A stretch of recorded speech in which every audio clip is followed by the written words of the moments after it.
Good morning everyone. Tara mag-layout and design tayo natin prayers for the GC guys. Using cellphone tayo, docs apps and slides apps ang ating ginagamit na application. Simple tutorial lang to sa mga kabibili ng CV. Paki-explore yung ating docs apps and slides apps guys.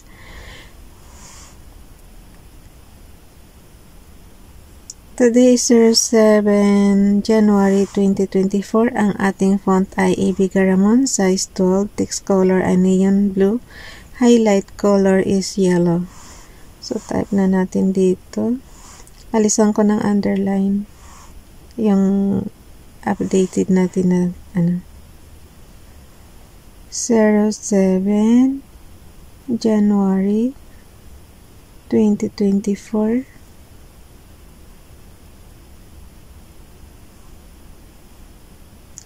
From Family GC. Yung mga gustong sumali sa Family GC guys, paki-contact yung aming founder, Harry B. De La Cruz. Or yung mga admins, co-founder Muti, admins Roger Pacatang, Aileen Samorin, Aiki Akma, Sarah Golingan, Nanay Ilsa sa Amerika, at ang inyong lingkod, Ralph Lion Pagobo Vlogs. I-add lang natin yung ating mga prayers. Unahin natin si Ralph Lion Pagobo Vlogs, yung kanyang Hebrews. Ito madali lang. Tehillim Psalms chapter 34 verse 4, 5. I sought Hashem, and He heard me and delivered me from all my fears. So Hashem yung word ng guys. Alam ko is diyan is Diyos. And then kayo basahin nyo rin yung inyong kahit basahin pa natin yung ating mga yung ating awit chapter 34 verse 4 sa Tagalog version naman ito. Ang aking dalangin dininig ng Diyos, inalis niya sa akin ang lahat kong takot. So Hashem guys is Diyos. Okay. Sabi ko nga sa inyo, everyday may matutunan tayong Hebrews language, malaking bagay na yan. Para natin na rin tayong kumuha ng subject na elective sa pag-aaral natin, na subject na Hebrews. Kung noong araw ang pagpipilian lang na subject natin is English or yung mga elective na ino-offer ha. Mayroon tayong English, mayroon tayong, yung sa English yung speech and drama yun eh. Tapos, meron tayong, pa ba yung ibang offer na elective sa subject. Basta yun, at least mamimili kayo. So, ngayon, para na rin tayo nag-aaral mga Hebrews word. Kahit paunti-unti, basta maramihan na yan sa loob ng isang taon, di marami na rin tayo matutunan. Diba? Ang bilis ng oras ko. Daldal pa ako ng daldal. Ito na. In God have I put my trust. I will not be afraid what man can do unto me. Psalms chapter 56 verse 11. Paki-subscribe guys. Ralph Lion Pagobo Vlogs and Princess Diane channel. So, add lang natin yung kanilang YouTube account. Paki-subscribe. Messenger tayo. Ralph Lion Pagobo Vlogs. And then, Princess Diane. Kahit saang area mo ilagay, mamaya cut and paste na lang natin. Para alam nyo rin paano mag-cut tsaka mag-paste. So, gallery tayo. Messenger. Princess Diane channel. Ayun. Nakita ko na. Ang gawin natin guys, diba yung ni Ralph tsaka ni Princess magkasunod. So, gawin natin, ikakat natin yung kay Ralph. So, lalabas yung mga submenu na cut, copy, paste. So, select all, cut natin yung yung YTC ni Ralph. Tapos, iakit natin yung cursor doon sa itaas sa kanyang prayer. Makita nyo yung blue. Magpipaste na yan. Paste natin.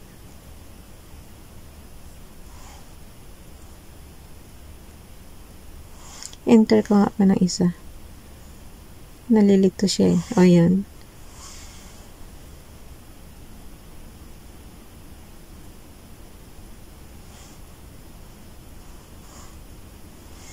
Yung cursor kasi, kung saan yung cursor mo lagay, doon yun mapipaste. So, napunta na siya doon sa taas.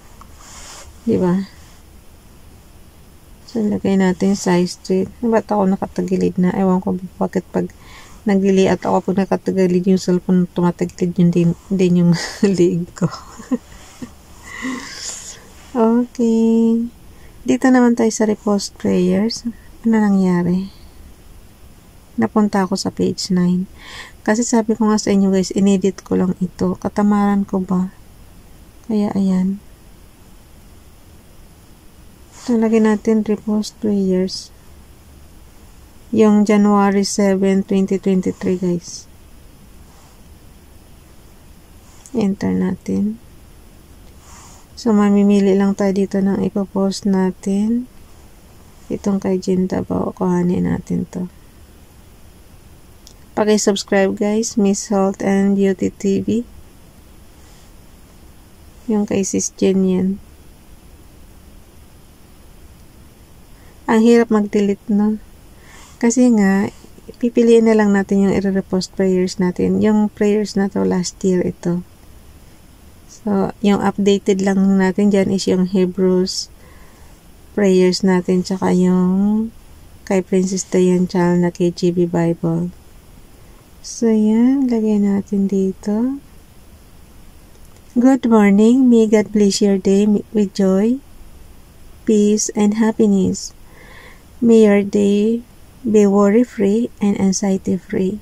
May you feel the fullness of God's grace and favor. Amen. Hindi ko na mabasa yung maliit na yun. Nasa flowers. Dito naman kay Donalyn. Wait lang ha.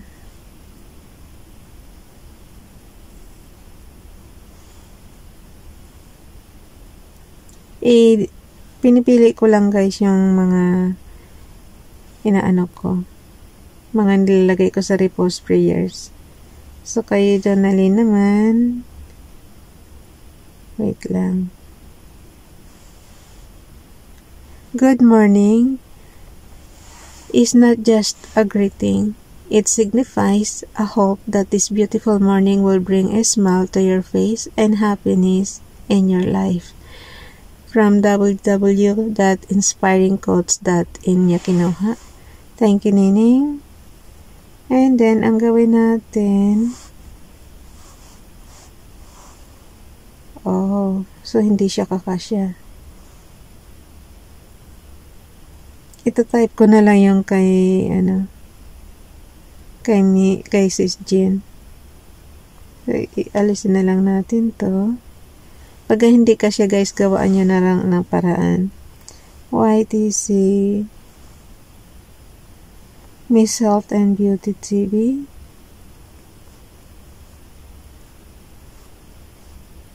And Beauty TV. Miss Health and Beauty TV. So, alisin na rin natin yung Jindabaw. Para magkasya. Napakaliit kasi ng screen natin na to. Alam niyo naman yung ating cellphone. So, yun. Alam ko na.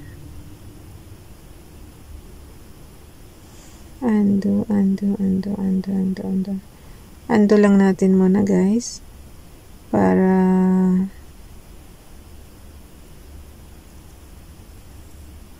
yun. So, alisin na lang natin dito yung Jindabaw. Tapos, idikit na natin siya doon sa taas. Yung repost prayers na 07 January 2023, ipagdikitin na rin natin. So, yun. Tapos, si Donalyn, akyat natin ng konti. Para lang magkasya guys, kasi napakaliit nga ng screen ko. Ayun, kasya na siya. Mag-delete lang tayo ng ng dalawa. So, skip natin. Hindi natin sinali yung ibang prayers sa repost prayers. So, yun. Pumili lang tayo ng dalawa. Tapos yung dalawa, dinilit ko. So, ang gawin natin dito, nabasa na natin lahat. Dagdagan nyo na lang guys ng inyong pansariling prayers. Kasi template nyo lang ito, everyday na prayers. So, pagising natin, gagawin natin, pray agad. Magpasalamat na ginising tayo. Kasi guys, yung iba, hindi na nagigising pagka natulog. So, alin ba pipiliin natin? Mas maganda na yung ginigising tayo ni Father God.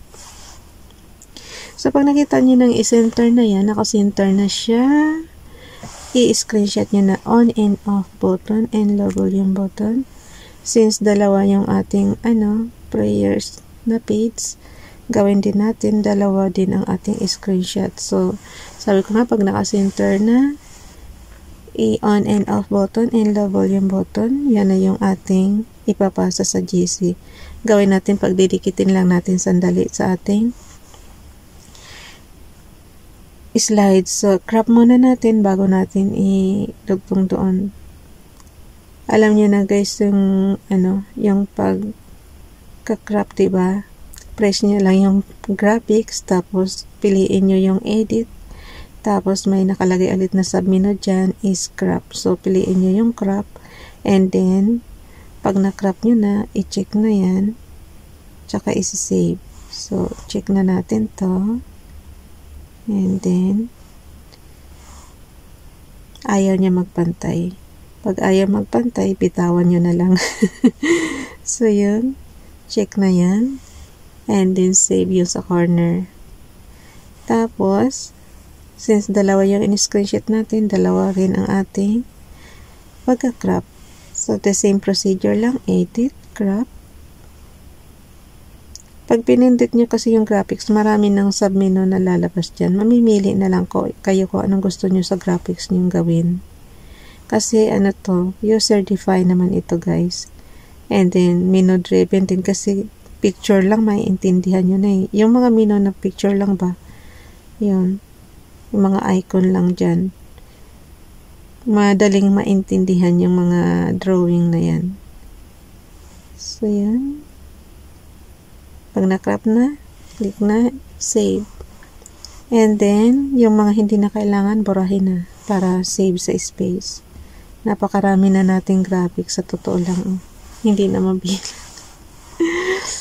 Hindi pa kung oras So, open na natin yung slides. Open na natin yung ating 2024 January prayers for the GC. And then, pindutin yung edit slide tayo. Punta tayo sa pinakadolo. Doon sa slides number 6, may plus sign dyan sa dolo. So, plus tayo. Add tayo ng slides. So, yun. Dito na natin idudugtong. Delete lang natin yung mga nandiyan dyan. Delete lang yung mga naka-template. Bye everyone. God bless.